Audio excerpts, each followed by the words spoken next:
Station, this is Houston. Are you ready for the event? Houston, this is Station. We are ready for the event. JSC PAO, this is Mission Control Houston. Please call station for a voice check. Station, this is JSC PAO. How do you hear me? Randy, we have you loud and clear. Welcome to Space Station. Thank you. Good morning from NASA's Johnson Space Center, and hello, Crew 1. We are here with Shannon Walker, Victor Glover, Mike Hopkins, and Soichi Noguchi, who are just days away from wrapping up their mission and returning to Earth. But before they do, we have a few reporters lined up to ask questions. If you're on our phone bridge, you can press *1 to ask a question, or *2 if you need to withdraw it. And we'll also be taking questions from social media, so if you're following along at home, you can submit yours using the hashtag #AskNASA. But let's jump right in. We'll start with Phone Bridge and talk with Chris Davenport from the Washington Post.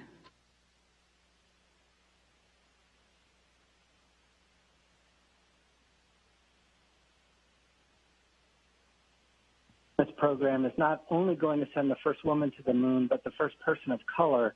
And I wonder what that means to you and what sort of progress you think the agency is making, especially after you've become the first African-American to live on the station for an extended time. Thanks. Hey, Chris, how you doing? It's good to hear your voice. And I missed the first part of your question, but I believe you were asking about Artemis and the progress NASA has made. And, you know, it's a great thing to be here up in space and to have been a part of this historic mission that was historic in several ways.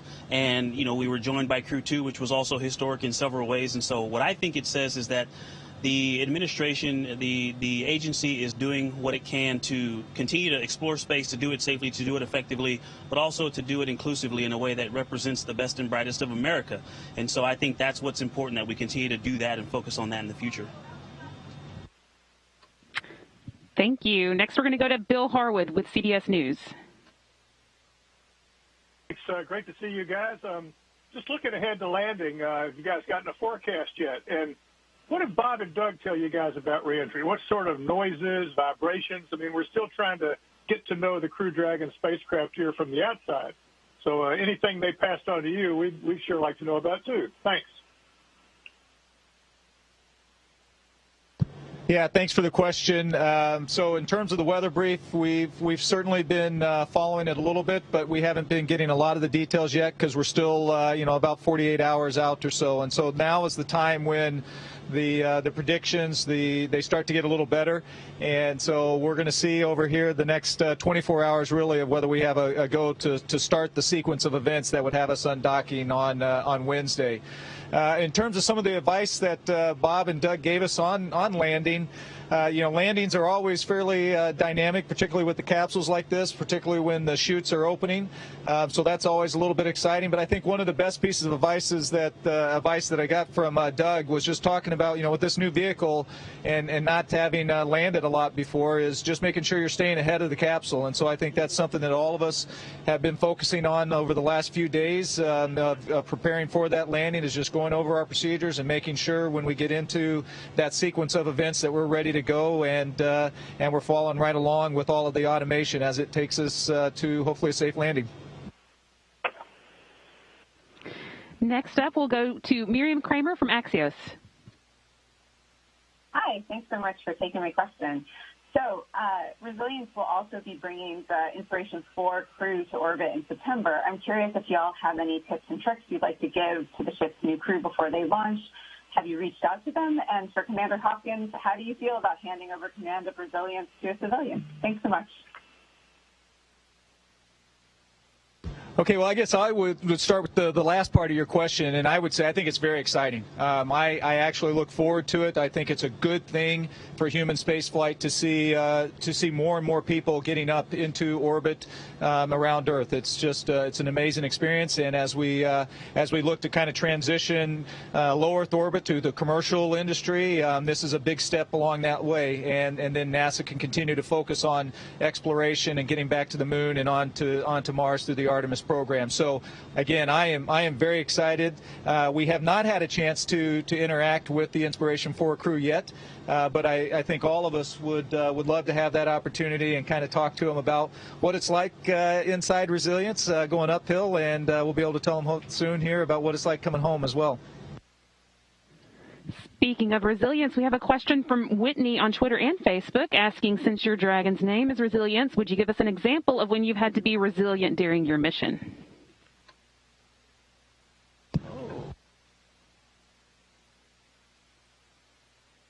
So that's a great question. I think resilience is one of the most important aspects you can have in this business, an exploration period. And for us, we had a spacewalk that we didn't plan to do, at least at the beginning of our spacewalk planning. And so just from the outset, it was, whenever you go off-road, I like to say you got to have your roll cage, your bumpers up. And so you got to really be vigilant about doing things by the book. And so we studied and were preparing for this fourth spacewalk, my fourth spacewalk, the fifth one overall. And that spacewalk wound up being lots of little details and lots of little activities outside that required a lot of focus and a lot of physical effort, and it was a pretty physically demanding space activity. And so that was probably the time on orbit that I can easily recall that we had to be really resilient. I think Hopper and I both felt like it was a grind. We got a great workout that day. Yep. Good story. Okay, Christy on Twitter asked, do you get more nervous or excited for launch or for landing?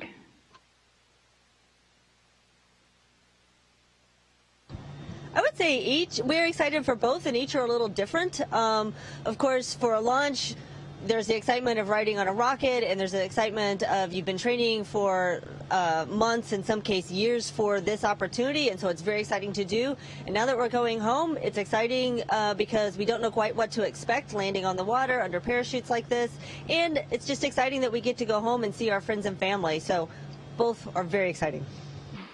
Luckily, you don't have to choose. Okay, let's go back to the phone bridge. We'll go to Marcia Dunn now from the Associated Press.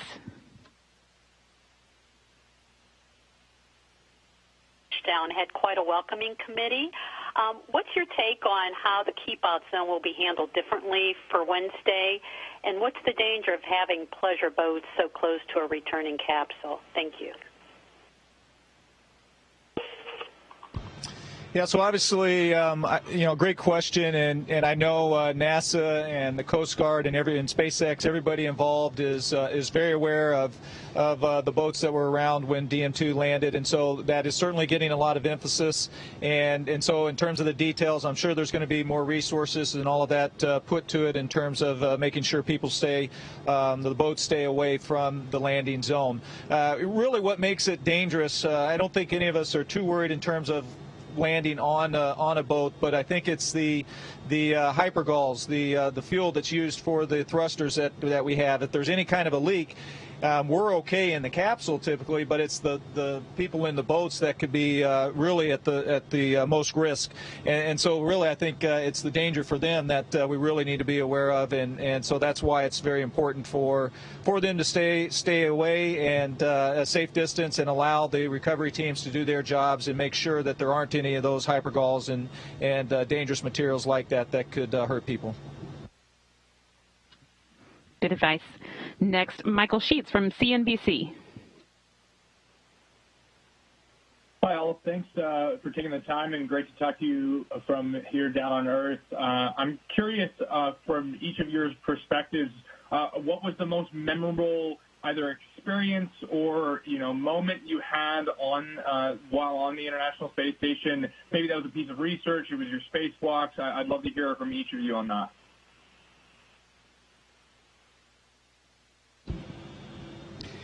Hey, Michael, thanks for the great question. I was thinking, spacewalk, robotics, and all the experiment, but most memorable is 2 days ago when the door opens and all 4 friends come out into the space station. Yeah, this is our communities looking for, the new members coming, taking over. We have a great camaraderie, and the dinner was great. So the meeting people here is even greater compared to Earth. And I'll just add to that in terms of it was kind of funny watching them come across the hatch and seeing how tan they were too after spending a week in Florida compared to us. One of the more memorable things, again, there was a lot throughout this whole mission, and as Soichi said, you could talk about EVAs, you could talk about robotics. I would say one of the things that really stood out for me was the port relocation that we did, and again, this is the first time from a U.S. side that we've done something like that, and so it was absolutely fantastic day. Things went really well, and it was great to prove out that capability.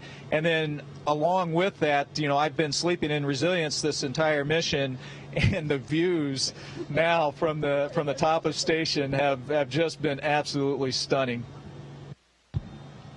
Yeah, he's going to keep rubbing that awesome view in. None of us have windows in our room, so, this whole mission has been amazing. I would just answer the entire mission. As the only first-time flyer in the group, every single thing we've done up here has been the first time I've been able to do that.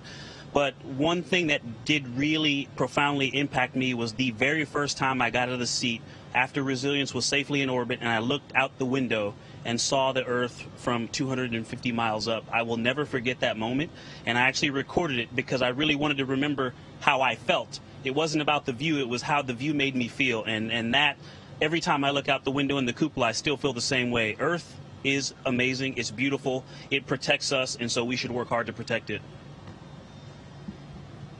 Wow, going last is really hard because they got everything I was going to say. So really high on my list is the camaraderie amongst the crew, the camaraderie amongst our international partners. When we get to spend time with our cosmonaut colleagues who work in a different part of the station most of the time than we do, it is just really nice to have this international brotherhood, sisterhood up here. Those are all great answers. Let's take one next from space.com with Megan Bartels. Hey, thanks so much. Can you hear me okay? Yeah. Oh, can you hear me? Yes, please go ahead. Okay, sorry.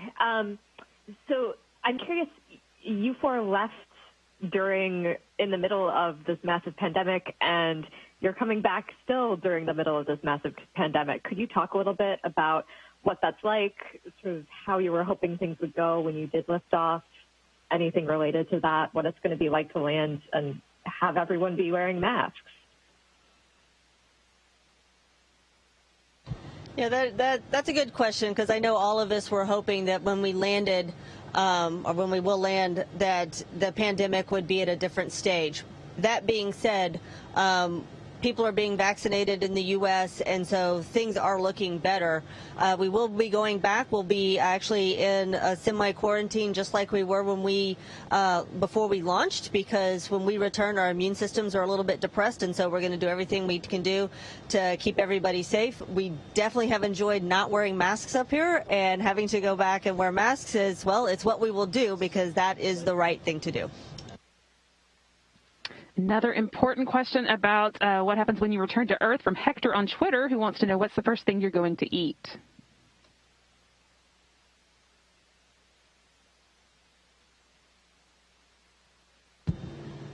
Of course, I like to eat a lot of stuff, but one thing I like to have is the water with the bubble. I'm just hoping I'm hungry when I land, because we're landing on water, and I think all of us are a little curious to see what that's going to be like. Coming back from space, the zero-G, micro-G environment is always difficult when you get into the 1G, and then now doing it on water. If I have an appetite, that's going to be a bonus, and so I'm probably not going to have I'm really not going to care that much about what it is I eat. All right, next from Jess on Twitter. She's asking whether weightlessness affects your dreams.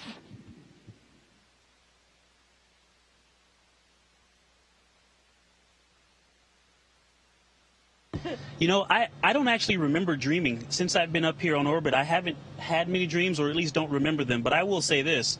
We talk a lot about how to describe flying and floating to people, and what I've started telling folks is it's like living your dreams about flying. So I guess maybe making a dream reality is the closest thing that I can relate. But I don't know. Maybe it. I can't remember any, so, Yeah, last time I remember that during the stay on the orbit, I dream about life on the ground. Once I come back, I always dream about the space, life in space. So it's kind of other way around. Makes sense. Okay, let's go back to the phone bridge now. We're going to take one from Mark Carreau with Aviation Week. Thank you. How has having 5 crew in the U.S. segment benefited the productivity for science, maintenance, other activities? 5 crew definitely makes a difference. You can really feel how busy it is up here. Very different from when I was here before and we had 3 USOS. I think one of the biggest examples of how much our productivity increased is during the EVAs, a series of EVAs. We had 4 people involved in EVAs and 1 person that can continue doing science and maintenance on the station. Normally when we have spacewalks, everything else shuts down. And so just having that extra person allows I think it's more than 1 person's worth of work to get done.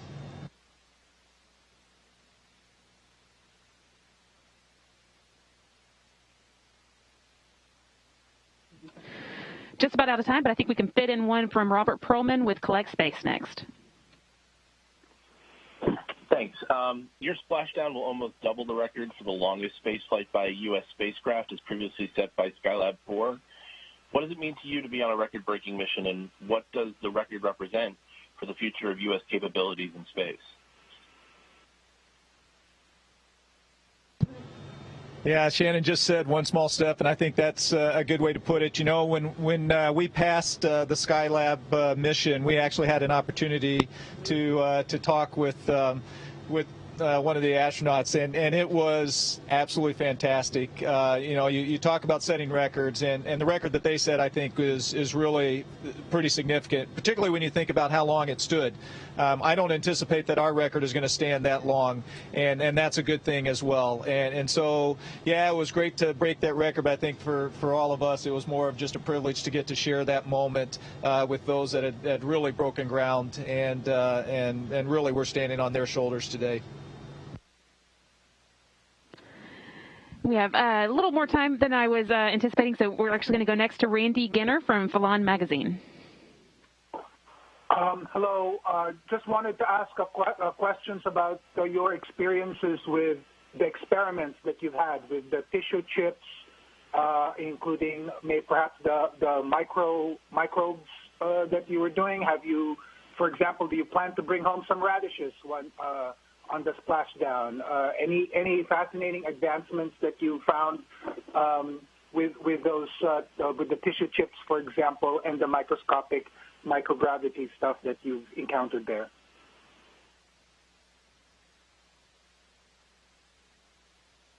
Yeah, so, great question. I mean, the science, man, we've done a lot of science, and all of us were kind of trying to remember, because I think that some of those happened very early in the increment, and so a lot of that science has actually come home on the SpaceX vehicle before us, and so we oftentimes don't get to see the results of what's happened up here until much later, because the investigators on the ground, once they get that back, they need time to analyze it and study it, and then make conclusions about what it means. And sometimes that means getting results back from multiple increments as well.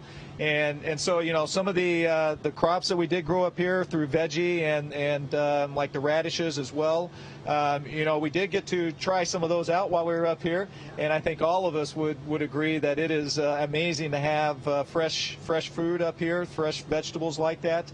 So that was very exciting. So we can at least give you our conclusions on those. Those are a definite plus. Yeah, thumbs up. Speaking of your research projects, Ian on Twitter, Laura on Facebook is asking, what was your favorite research project while you were in space?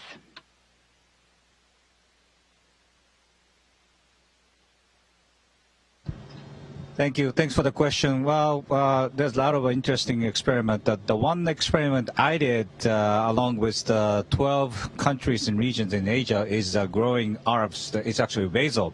Although we did not able to eat it, but we really enjoy watching it grow.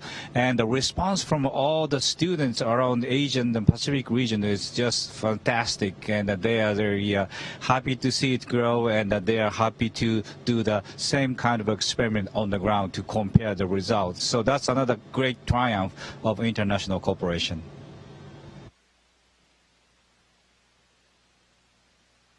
I would say one of the experiments that I really enjoyed doing is we had a whole bunch of little bitty worms up here, and we were looking at, under a microscope, how the worms behave, how their muscles work in space. And it was a multi-generational experiment, which was really fascinating just to see over time, long amounts of time, how worms behave. It was pretty neat.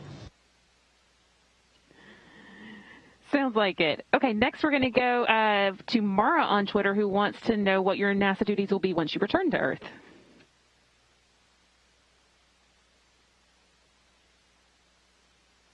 So when we first return, it's to get back with our families and see our families, and then to go through the reconditioning process. So about 45 days worth of making sure that we can function safely back on Earth and readapt to living in 1G, and that'll be our primary directive. After that, we'll spend some time traveling around and talking about the mission and visiting our international partner sites as long as it's safe to travel, to debrief and to make sure that all of the NASA and our international space agency partners learn our lessons from this mission, as well as our partner SpaceX, and then also to go out and talk to the public about this amazing mission that we were fortunate to be a part of. And then after that, it'll be up to our boss. I'm looking forward to the talking to the public part. Let's go back to the phone bridge now with Philin Barber from Low Profiles Magazine. Mike, congratulations on being the first Space Force officer aboard the ISS. What's the difference in your missions duties between this branch of service versus being an Air Force officer / NASA astronaut as you were on your previous mission? Thank you. Thank you. Hey, thanks, Lynn. Thanks for the question. Actually, my duties really haven't changed. Before I was an Air Force officer that was assigned to NASA, and NASA dictated what my duties were.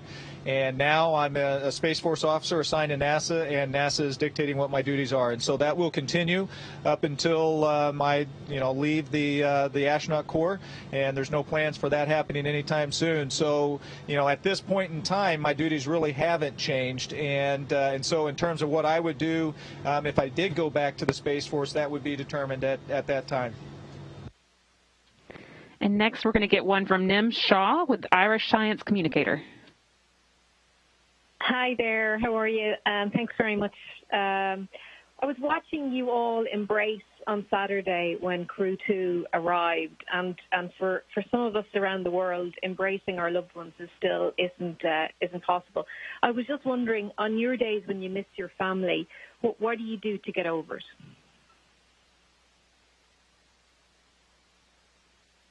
Yeah, that's a good question, because we're always missing our family, but we actually have pretty good communications with our family.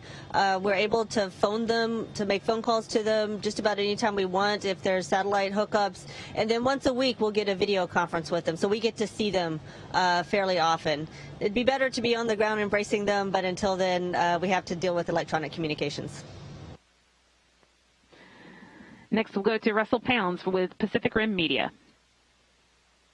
Hello, great to be with you. I'm calling from Alaska today, and my question is for Victor.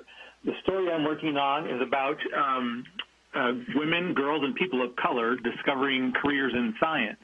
Can you talk about the importance of creating those opportunities for a diverse workforce? And along with that, when you talk to young people, what's the thing that causes the light to go on and spark their interest? Well, that's a little bit of a big question, and I'll start with the end. The thing I think that creates the spark is just aerospace in general. Airplanes, spacecraft, rockets, things that make a lot of noise and go really fast are exciting. And so the shuttle was an amazing vehicle to watch as a kid. The SpaceX boosters going up and coming back and landing on the ships or in the landing zones are amazing, and those things captivate people. That grabs their heart, and then you have the opportunity to then fill their brains. And so I like to share with them to be resilient, resilient, to be lifelong learners, and to be good teammates. And I think those things are a recipe for success no matter what you do. And so that's the same message I talk to whatever group I talk to, a professional group or students. I think that's the important thing to focus on, is to be your best and do your best, because you can look at the news or watch the news and see that the world needs the best that we can muster. It needs the best from each and every one of us every single day. And so it's great that it's getting so much attention, that we want the best of everyone, and that we're going to do this and do it in a way that's inclusive. Great advice. Let's go next to a follow-up from Marcia Dunn with the Associated Press. Yes, hi again. I'm just wondering how long you might have to wait before you get your COVID-19 vaccines upon return. And I got to ask, what foods are you looking forward to for your first meals back on Earth? Thank you.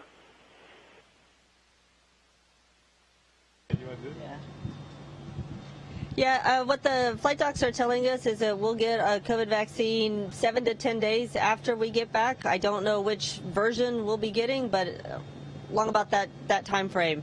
And as for me, what I'm looking forward to, a nice big crunchy salad.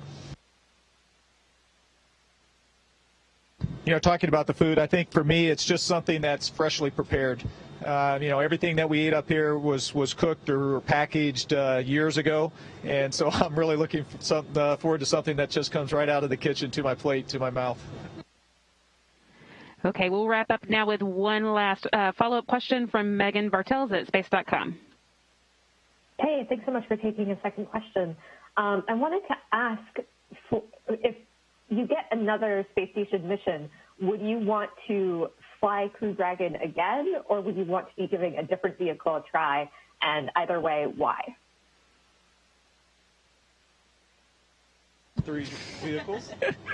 Well, first of all, the Dragon is a wonderful vehicle, and I'll be happy to fly many times. But it's the same apply for the space shuttle and the Soyuz. So I'll be happy to fly 3 different space vehicles. But now the race is on to who's going to be the first one to fly the 4 different kinds. You don't pass up a ride to space. That is great. That's all we have time for, but thank you so much, Crew One, for talking with us. We really appreciate it. Safe journeys on your way home later this week, and we will be watching. For those at home, keep an eye on nasa.gov and tune in to nasa.gov/live to follow along with these guys as they make their way home later this week. Safe journey, Crew One. Station, this is Houston ACR. That concludes the event. Thank you to all participants. Station, we are now resuming operational audio communications.